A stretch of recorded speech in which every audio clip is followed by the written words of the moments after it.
This episode is presented by AMC Network. A new chapter in Anne Rice's immortal universe begins with AMC's The Vampire Lestat. Get a backstage pass to the iconic frontman who Pace Magazine calls a Bowie-inspired rocker that will have fans screaming. Don't miss the legendary vampire Lestat de Liancourt in his own electrifying rock saga. Experience the glory and darkness. Binge The Vampire Lestat only on AMC+. Learn more at amcplus.com. It is Friday, July 24th. The average American's leisure time has been stuck at between 4 and 5 hours per day for the past 20 years, according to studies, and about half of that is still spent watching some form of television.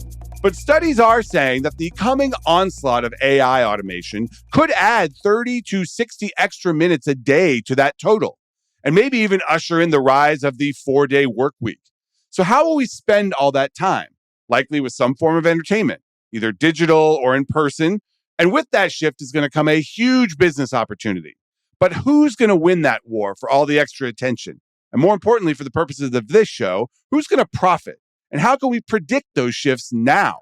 An analyst with Morgan Stanley recently created a new system for stock picking that attempts to answer that question. It's called the MS Media Matrix, and it's a ranking of publicly traded entertainment companies based on their position within the upcoming AI-enabled entertainment economy. I put a copy of the list in my Puck newsletter and on the Puck website. You can go there to find it. But they graded companies based on their audience and engagement, their, quote, interactivity, meaning stuff you do rather than stuff you passively watch, the so-called urgency of the content, pricing power, IP, and their AI positioning. And then they compared these strengths and weaknesses to the company's relative stock price. The theory being that if generative AI fully democratizes content, some traditional media companies will benefit. They call them anti-fragile entertainment assets, while others will retreat. And it's probably no surprise that the companies that are likely to benefit will likely own more live competitions, i.e. sports, and out-of-home entertainment assets than their peers. In an increasingly fragmented and distracted world, nothing captures viewer attention more than sports and live events, which carry urgency, unpredictability, and a sense of communal participation that reflect and shape the culture. That's from the author, Sean Diffley. He's a Morgan Stanley analyst. Profiting off predicting the future of entertainment consumption is fascinating to me, so I asked Sean to come on the show and discuss the MS Media Matrix. Today, it's a new way to rank entertainment companies and who is best positioned for the AI revolution. From The Ringer and Puck, I'm Matt Belloni, and this is The Town.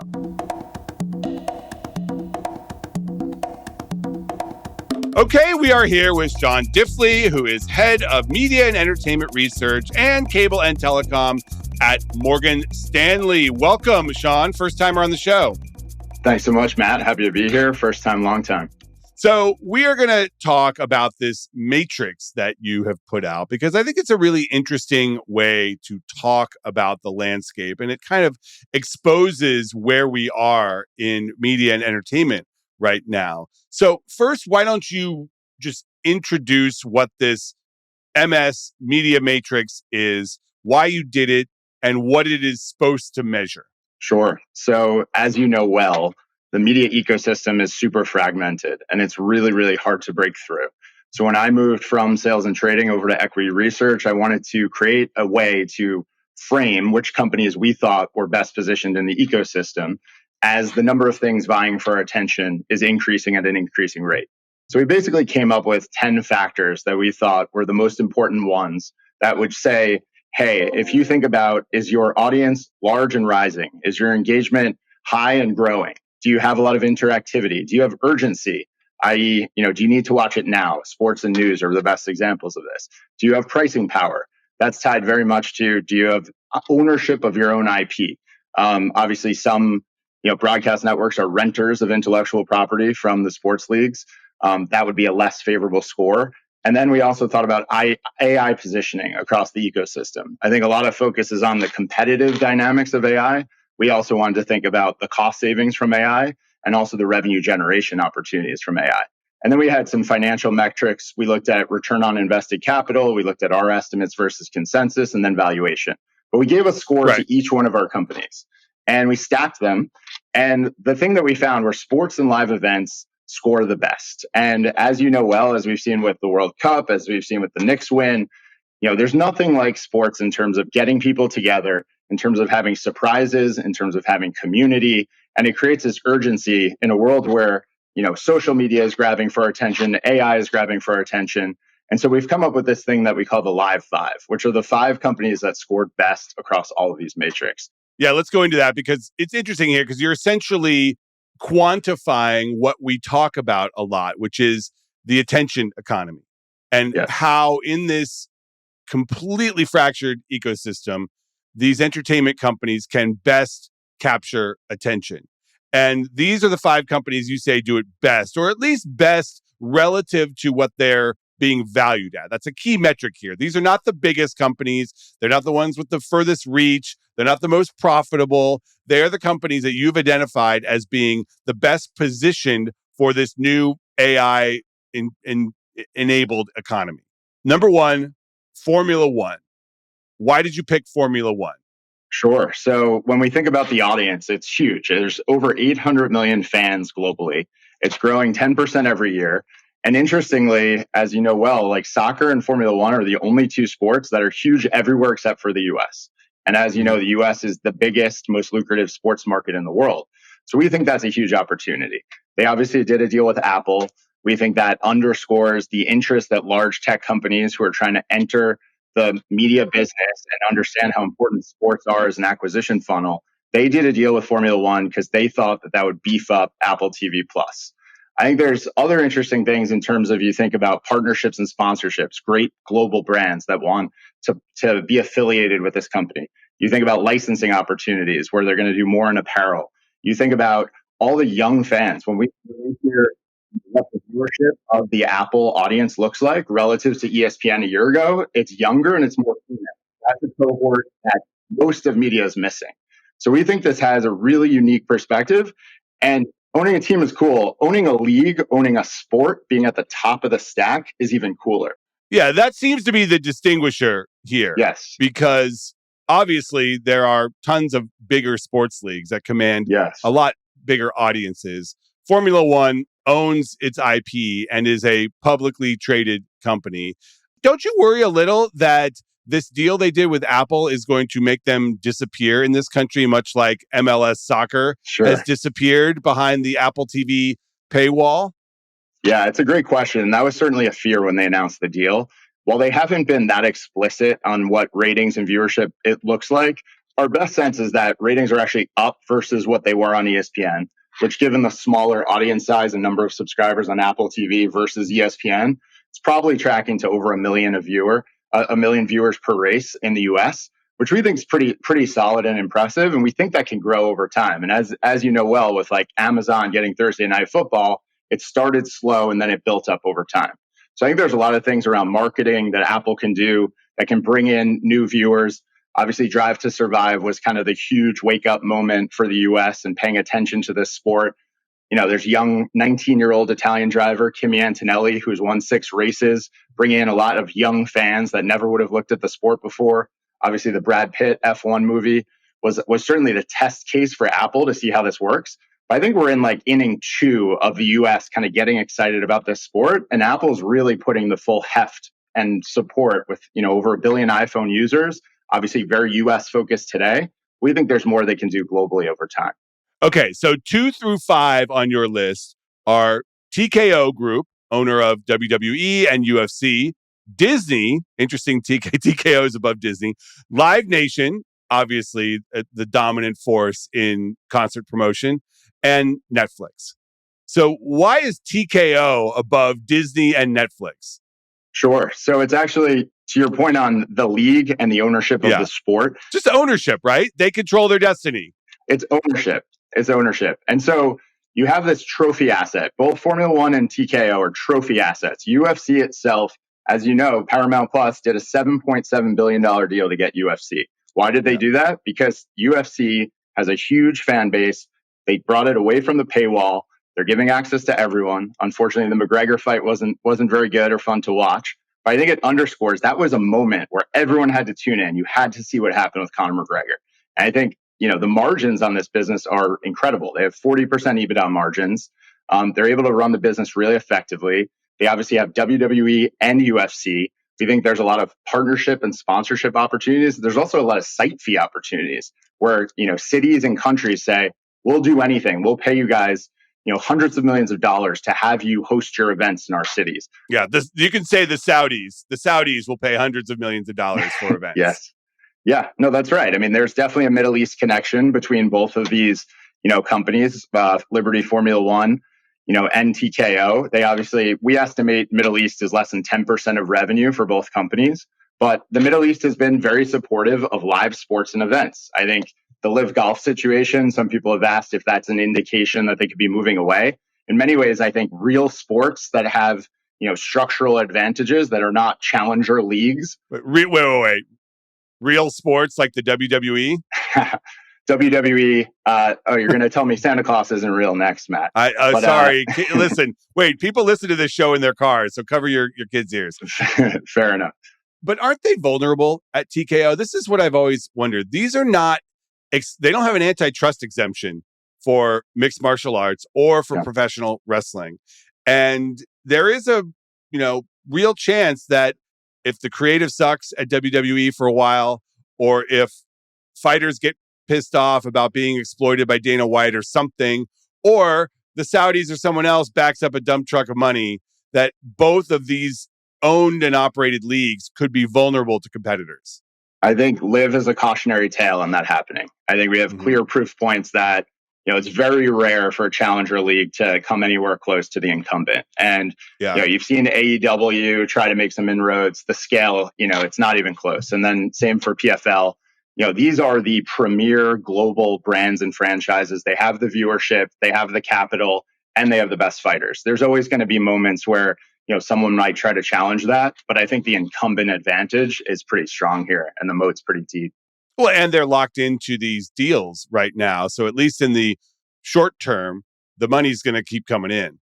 That's right. Exactly. I mean, I think the most interesting thing about the companies is that they are these amazing trophy assets, but they also have really long-term, highly contracted, highly visible revenue streams, which in a world of a lot of fragmentation, a lot of uncertainty, I think there should be a premium paid for the visibility and certainty that you have with these multi-year media deals. Right. And by the way, we should say this is not investment advice.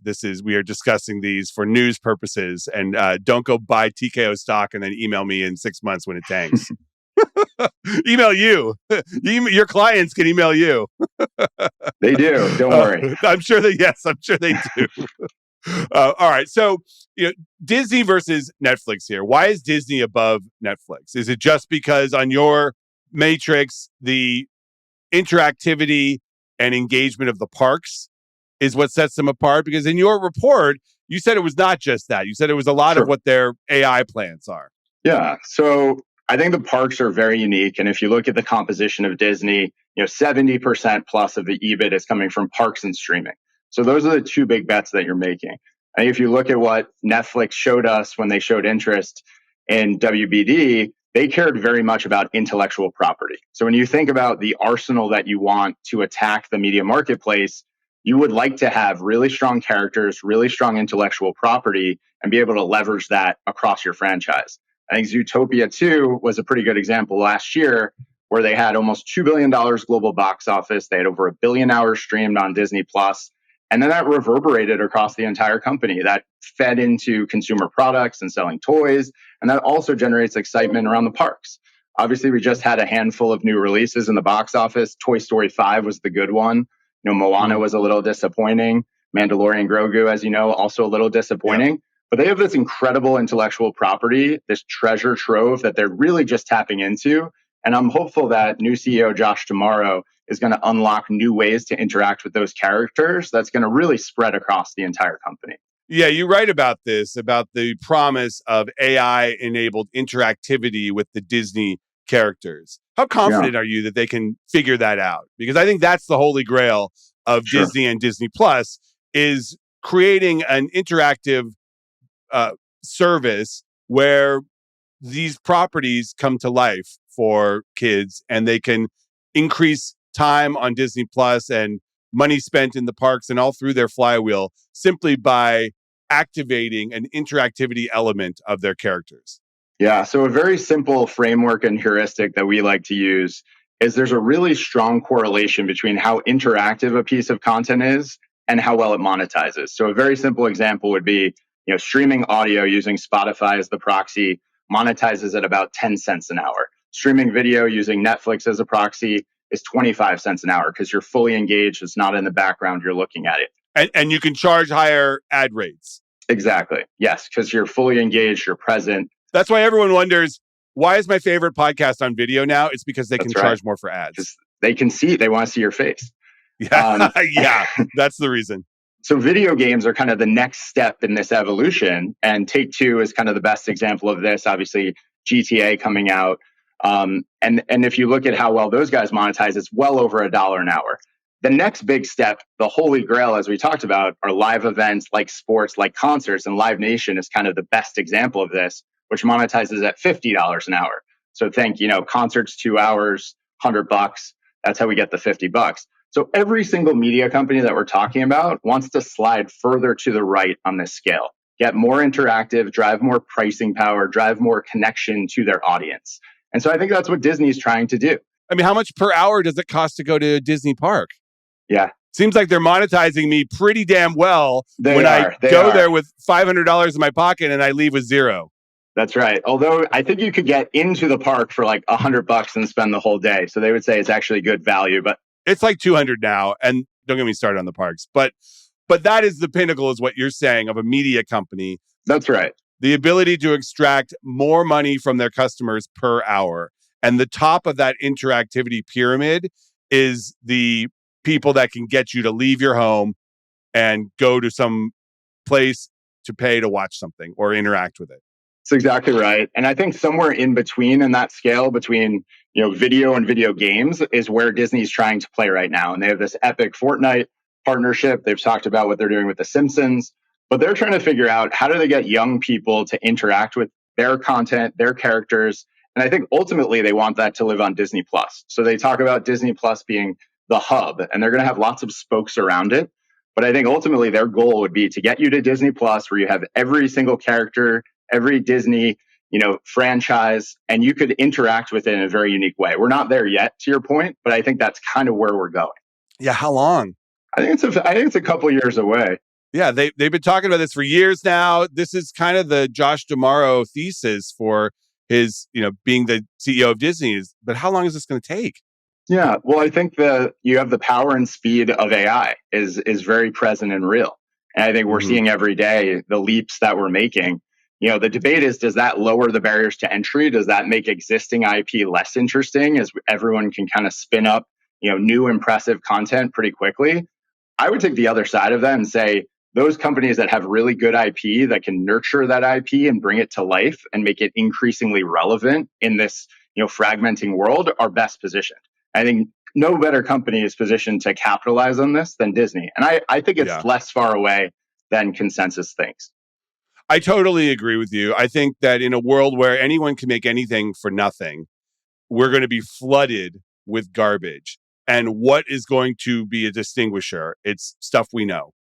Now, it doesn't mean that this, AI won't get out of control and Homer Simpson will launch nuclear warheads at Russia or something. But I think that these AI-enabled characters are going to be super meaningful in the ecosystem in not that long.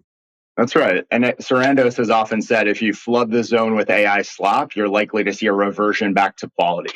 And I think the other learning from things like Sora, when you could turn yourself into Superman and IP was not protected, it was fun and it was easy. What a week that was.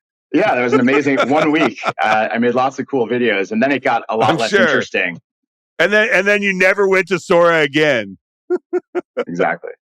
I agree. This episode is brought to you by Accenture.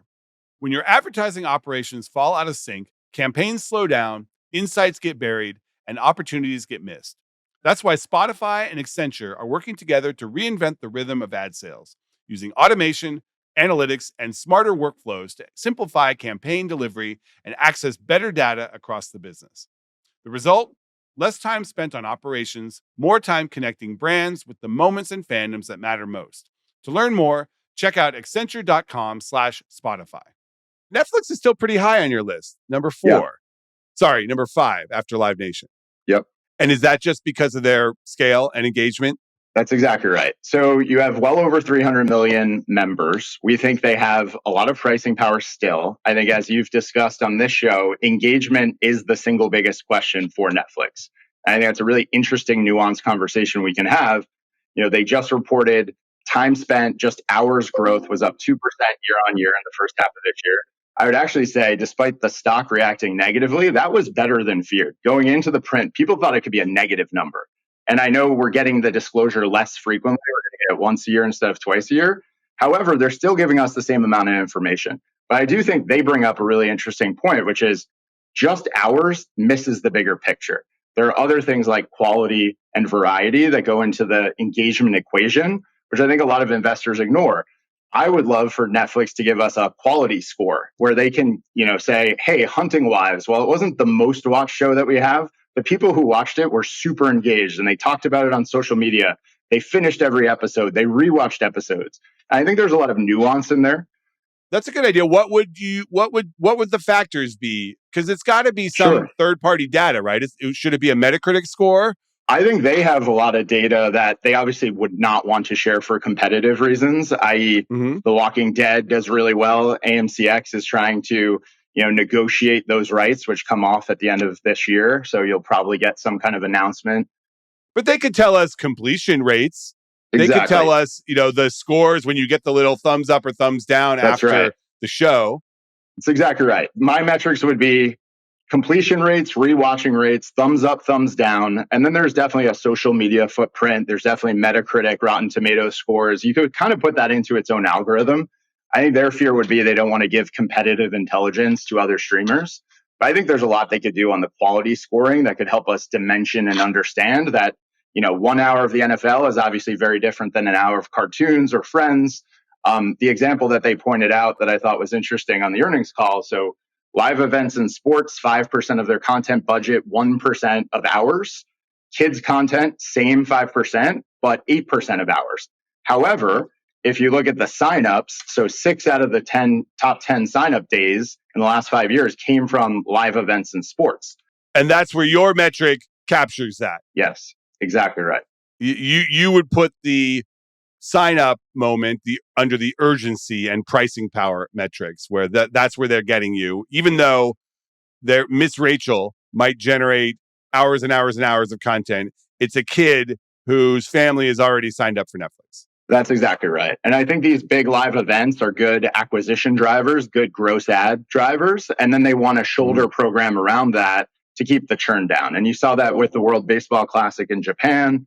They try to put some of their best stuff behind it, like One Piece, even though that wasn't as good as some people had hoped. I think they're going to try and put some of their best stuff around these big events like NFL coming up. Right. All right. So let's look at the rest of this list, because top 5 are Formula One, TKO, Disney, Live Nation, Netflix. Then the rest of the top 15 is Spotify. We've talked about them. Yeah. The New York Times, interesting. Warner Music Group, Sphere, the Atlanta Braves Holding Company. That's the only Major League Baseball team that is publicly traded. MSG Sports, MSG Entertainment, Paramount Skydance, Warner Brothers Discovery, assuming that deal closes, Roku, and Fox Corp. So a lot of sports-oriented entities in this list. Yeah, that's right. One thing I think that's really interesting, yes, like if you can own, MSGS is a good example. So Cameron Manson-Perrone on my team just upgraded MSGS, which owns the Knicks and the Rangers. So that's just the Knicks and the Rangers. I get confused with the state of the Jim Dolan empire. Sure. I know. Where does the surveillance system come in? Who owns that? Sure. So there's 3 Dolan entities that are publicly traded today. So there's the Sphere, which is obviously the Vegas venue. Also, the RSNs are in there, but that's been largely ring fenced. You have MSGE, which is the Garden itself and Radio City, and then you have MSGS, which is the sports teams, which are the Knicks and the Rangers. So all 3 of Dolan's companies are on your list. Yeah, they all score pretty well, and it's exactly what we were talking about. They have the sports, they have the franchises. Obviously, winning a championship, you could argue you go from a Dolan discount to a Dolan premium, and they are actually going to be splitting the teams. The Knicks were the most valuable team, even when they sucked, just because they play in Manhattan, unlike other teams. That's right. Beyond the sports, What's Yeah, driving these other companies to be there? Why is the New York Times number 7? sure. So they have urgency. I think that's, there's nothing in terms of when you think about AI risk, having reporters Uh-huh. on the ground in the Middle East, that's really hard to replicate. It's really hard to have breaking news, as you know well from your job. So I think having that, newsroom, having these reporters that are entrenched, that have great relationships is very AI proof and is very urgent. I think these brands that have, great staff and great people, and people go there first to find out what's happening, I think that's differentiated. That's so funny because the narrative around the Times for so long was that news is not differentiated. Literally, there is no, you cannot copyright the news. You can copyright the expression of how you write an article, but the news is the news. And I have always attributed the New York Times' success to its ability to go away from the news and to create other things that are sticky for customers, like games and cooking and Sure, sports and things like that. Isn't that what's sure. powering the urgency of the Times now? Yeah, so they've definitely diversified into, as you pointed out, games and cooking, and then bought the Athletic, so getting bigger in sports without a doubt. But I think at its core, the Times as a brand, they have really amazing reporters who break news all the time, and people trust them. And so, in many ways, you could argue they're the paper of record for many people. And I think that's a differentiated brand that is often underappreciated, where people say, to your point, oh, isn't news commoditized? I think breaking news is really hard. Having on the ground differentiated insights and context is really important. Yeah. And they got to scale pretty fast That's right. online. And That's right. other brands, it's we don't have to get into the news media here, but there are the top of the pyramid, and then there's sort of everyone else. It's like That's right. an hourglass. Exactly. I think another interesting thing to talk about is Mm. music. And I would just Yep. say, we spend a lot of time talking about how hard the streaming video market is, how competitive it is. I think streaming audio is really different. And the reason why Spotify scores so highly, which I know you're a big fan of. Well, they own this show. Yes, They produce exactly. this show, so it's Correct. a paid partnership. Yes, they butter your bread. So Yes. I would say the thing that Spotify does so well is you have a much better industry structure, right? So in streaming video, we have 20 plus options. We do surveys, we ask about over 20 different services. And in streaming audio, it's really Spotify and YouTube Music. Apple Music has not been growing. They just raised prices, which is helpful for the ecosystem. Amazon has so many other things going on, but it's really this, healthy industry structure. And in the history of media and internet, companies that do one thing really well and give their customers a lot of satisfaction, they know them well, they help them with personalization and discovery. I think that's really unique and differentiated. And what they're trying to do now is they announced a deal with Universal Music Group where they're going to let you make a Megadeth version of a Taylor Swift song. And so we're going to be able to do AI remixes, which I think on this interactivity scale slides them further to the right with more interactivity, better monetization, more pricing power over time. Just what we all wanted. Exactly. All right. So in your report, you talk about this extra free time that we're all going to have when AI is doing our laundry and doing our homework and driving our car. Who's going to win that? Who's going to win that extra 60 minutes a day? So I know you're just going to work harder. You're going to use a lot of these AI tools to make you put out more podcasts and write even better newsletters. No, I'd like to think that I would be watching more movies, reading more books. I fear that I will be scrolling on my phone looking at videos of deformed raccoons that are circulating in my feeds. I think the fear right now, as you're alluding to, is social media and TikTok and Instagram Reels and even YouTube itself. These things are very effective and they're growing very quickly. And especially younger cohorts are spending a lot more time there. And so, to our Netflix conversation, the fear is that that's going to crack into some of this long form premium content time that we spend. My personal belief is that, sitting down with your significant other, watching a special show, watching a series that your friends are talking about, that's still very unique and differentiated. And I have a colleague who jokes that, his Tesla drives him to work and he'll watch, The Hawk on Netflix on his ride into work. So I do think this idea of having a little extra free time, whether it's 30 or 60 minutes, that could actually be allocated to premium long form content consumption. Obviously, doom scrolling is something to compete against, but I think that's a very different thing that we're seeking out. And I'm keeping an eye on it. I don't know the answer to this, to your point. We'll have to see how it evolves. But I think the bull case for all of these media companies is that we actually get an extra hour and we do spend a little bit more time with some of these really quality premium long form content sources. And I just point out, like, podcasts and audiobooks are good examples where people don't always just want, short term dopamine hit, but they actually want to dig deeper and have, a meaningful experience. Well, that's nice to hear, but I will probably be watching old clips of Veep on YouTube or the Robert Pattinson video where he says, "Get these beggars out of here," a million times. So Great reference. I appreciate you coming on. Thank you. It's a fascinating list. Thanks for having me, Matt. We are back with the call sheet. Producer Craig is out today. Producer Jessie is here in his place. Jessie, is Craig getting the full calf implants? I know it was some procedure. He was going to Turkey. I thought it was the bicep implant or the abs implant. Well, I know he's getting the peptide infusion, but I didn't know if it was biceps or calves, maybe a butt lift. I don't know. It's hard to keep track. Before we start, an announcement to make for people in LA. Friday, August 21st at 10 p.m. at the American Cinematheque in Los Feliz 3.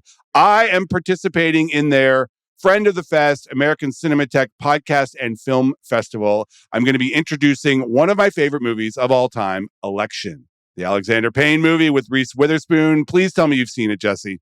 It's been years since I've seen it, but I have seen it once. Oh, it is so good. It is my favorite comedy of all time, and I'm going to be introducing it at the Cinematheque event on August 21st. If you want tickets, you can go to americancinematheque.com.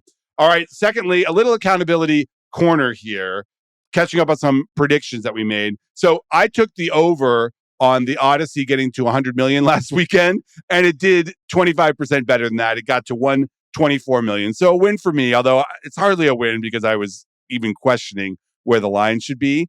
Then on the World Cup final ratings, I set the line somewhat arbitrarily at 25 million. It came in at 38 million for the World Cup final on Fox. That was just the Fox number, not even counting Telemundo.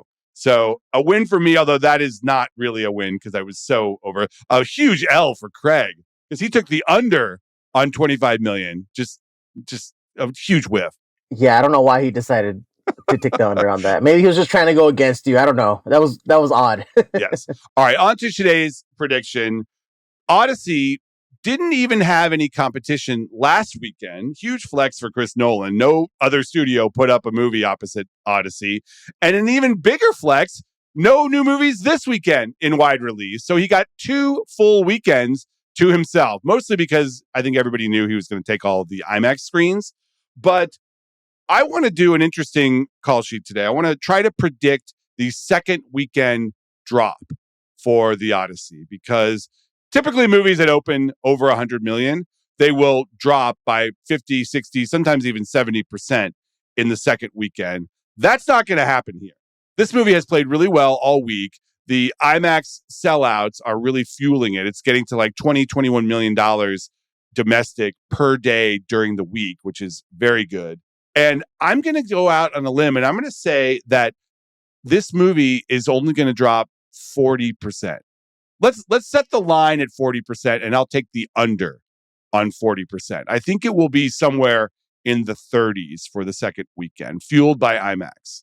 Yeah, I believe you on that. I'd probably take the under as well. I've been holding out to try to watch it in 70 millimeter IMAX, but I can't find a showtime that works. I know. I think honestly, that's the case for a lot of people, that they keep looking to try to see this movie and they're not finding any seats in the format they want. So they're having to wait. So I think that's going to lead to really long legs for this movie. Plus the nerds are going to see it multiple times.